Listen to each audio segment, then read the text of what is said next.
जंगल में बहुत तेज बारिश हो रही थी। मीनू मौसी और रानू चिड़िया आपस में बातचीत कर रही थी। मीनू मौसी, जंगल में 3 दिन से लगातार बारिश हो रही है। अब तो इस बारिश को बंद हो जाना चाहिए।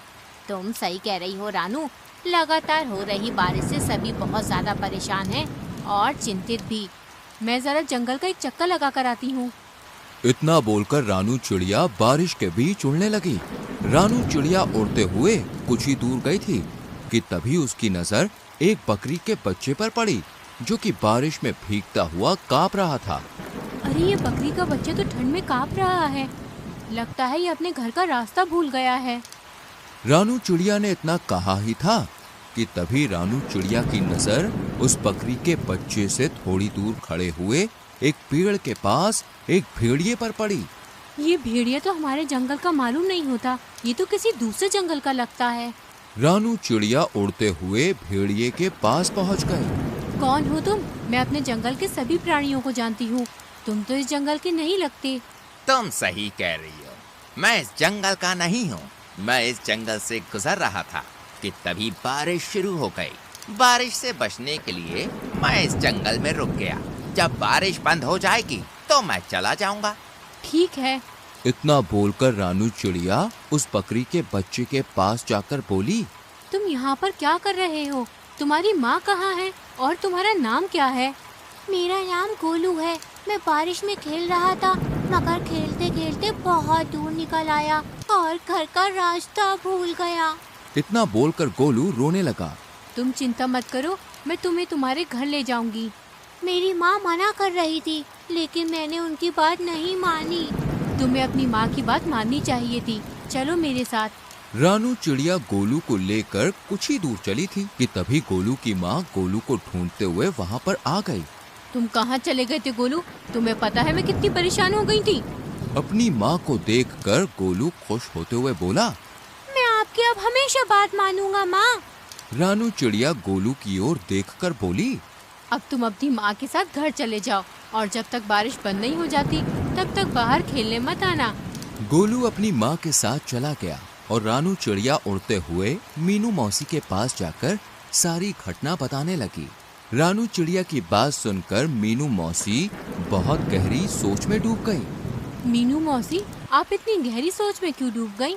कहीं वो भेड़िया उस मासूम बकरी के बच्चे को नुकसान पहुंचाने की तो नहीं सोच रहा था ना?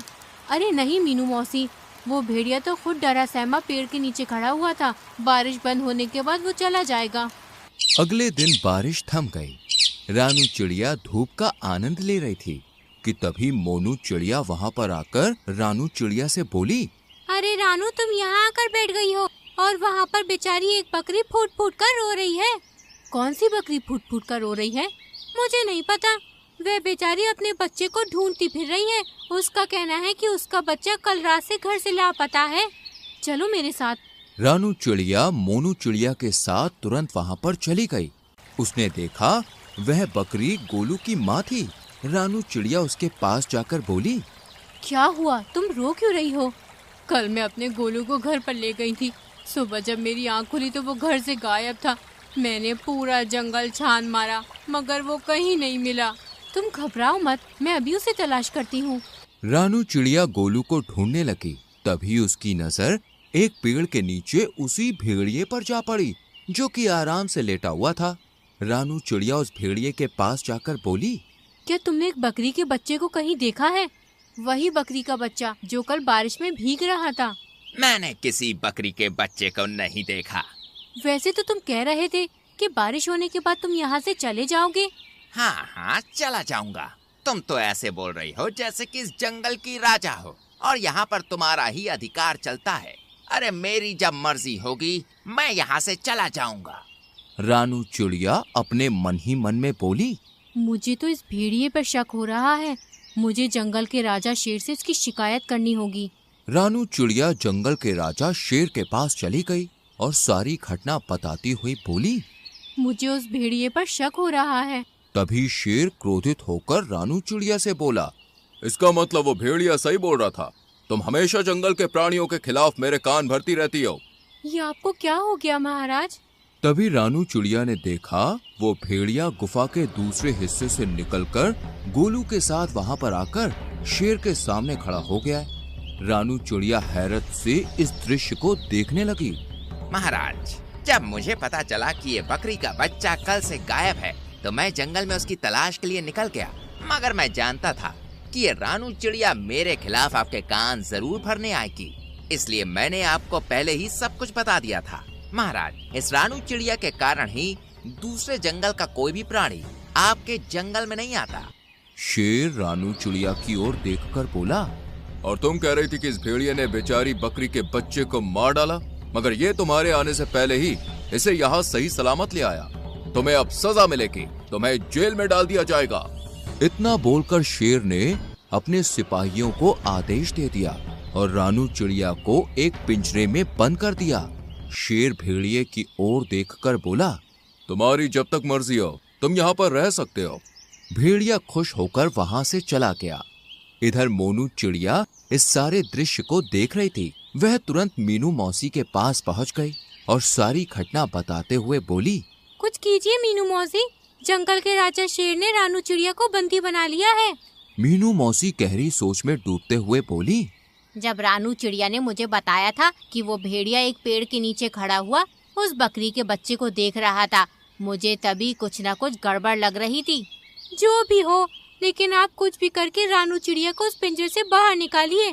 चिंता मत करो मोनू, हम दोनों को अभी फिलहाल कुछ नहीं करना, हमें सिर्फ उस भेड़िए पर गहरी नजर रखनी होगी। पहले हमें पता चलना चाहिए कि उस भेड़िए के दिमाग में आखिर चल क्या रहा है, आखिर ये कौन सा मकसद लेकर इस जंगल में आया है। मीनू मौसी और मोनू चिड़िया उस दिन से उस भेड़िए पर नजर रखने लगी। वह भेड़िया दिन भर जंगल में घूमता और दूसरे जानवरों का मांस छीनकर खा लेता। जब भी कोई जानवर अपना मांस देने में आनाकानी करता तो वो धौंस दिखाते हुए खुद को जंगल के राजा शेर का दोस्त बताकर डरा देता उन्हें। एक दिन भेड़िया टहलते टहलते गोलू बकरी के घर के नजदीक चला गया। गोलू अपने घर के बाहर खेल रहा था। भेड़िया उसे अजीब सी नजरों से देखने लगा, मगर उसे नहीं पता था कि मीनू मौसी उस पर नजर रख रही है। मीनू मौसी तुरंत ही मोनू चिड़िया की ओर देखकर बोली, जाओ जल्दी से महाराज को बुला लाओ। लेकिन महाराज क्या मेरी बात सुनेंगे? तुम्हें कैसे भी करके महाराज को यहाँ पर लाना है। मुझे इस भेड़िए के इरादे सही नहीं लग रहे और महाराज का यहाँ आना बहुत जरूरी है। मीनू मौसी की बात सुनकर मोनू चिड़िया सीधे उड़ती हुई जंगल के राजा शेर के पास पहुँच गई। यहाँ पर क्यों आई हो मोनू? महाराज, आपको अभी और इसी वक्त मेरे साथ चलना होगा। मुझे अब चिड़ियों पर भरोसा नहीं रहा। सोच लीजिए महाराज, कहीं ऐसा ना हो कि आगे जाकर आपको अपने फैसले पर पछताना पड़े। लेकिन तुम मुझे कहाँ ले जाना चाहती हो? आप मेरे साथ चलिए और आप अपनी आंखों से देख लीजिए कि मैं आपको क्या दिखाना चाहती हूँ। शेर राजा मोनू चिड़िया के साथ सीधा उस जगह पर चला गया। तभी मीनू मौसी शेर राजा के पास आकर बोली, महाराज, उस पेड़ के पीछे छुप जाइए और स्वयं अपनी आंखों से देख लीजिए। मीनू मौसी के कहने पर शेर राजा पेड़ के पीछे छुप गया। भेड़िया गोलू के करीब आकर उसे देखते हुए बोला, आज तुम्हारा मांस खाने का मन कर रहा है मुझे। ये क्या कह रहे हैं आप? पिछली बार जब मैं खो गया था तब आप ही मुझे महाराज के पास ले गए थे और मेरी माँ के पास छोड़कर आए थे। मूर्ख बकरी के बच्चे, वो तो मेरी सिर्फ एक चाल थी। मैं जानता था कि इस जंगल में रानू चिड़िया सबसे ज्यादा तेज दिमाग की है। मैंने उसे फंसाने की योजना बनाई थी। मैं कुछ समझा नहीं। जब तू सो रहा था ना, तब मैं चुपके से तुझे अपने मुंह में दबाकर जंगल के दूसरे हिस्से में छोड़ आया था और फिर खुद ही तुझे जगाकर महाराज के पास छोड़ आया। और जंगल के इस मूर्ख शेर ने रानू चिड़िया को ही दोषी मान लिया। लेकिन अब मुझे कोई खतरा नहीं। अब अगर मैं तुझे खा भी जाऊंगा तो जंगल का राजा शेर कभी विश्वास नहीं करेगा। तुझे खाने के बाद मैं जंगल में अपनी मनमानी शुरू कर दूंगा। इतना बोलकर भेड़िया गोलू बकरी के बच्चे के ऊपर हमला करने वाला था कि तभी शेर दहाड़ता हुआ वहां पर आ गया। शेर को दहाड़ता हुआ देखकर भेड़िया पूरी तरह से घबरा गया। अच्छा, तो ये थी तुम्हारी चाल? तुमने जंगल की सबसे ज्यादा समझदार और मेरी विश्वसनीय पक्षी को मेरे ही हाथों बंदी बनवा दिया। मैं तुम्हें जीवित नहीं छोड़ूंगा। इतना बोलकर शेर ने भेड़िए को उसी समय मार दिया और मीनू मौसी की ओर देखकर बोला, मुझे क्षमा कर दो मीनू मौसी, मुझसे गलती हो गई। कोई बात नहीं महाराज, वो भेड़िया बहुत ही ज्यादा चतुर था और उसने अपनी चतुराई का फायदा उठाकर आपकी आंखों में विश्वास की पट्टी बांध दी थी। शेर राजा ने रानू चिड़िया को आजाद कर दिया, लेकिन इस बार सबकी हीरो मीनू मौसी बन गई।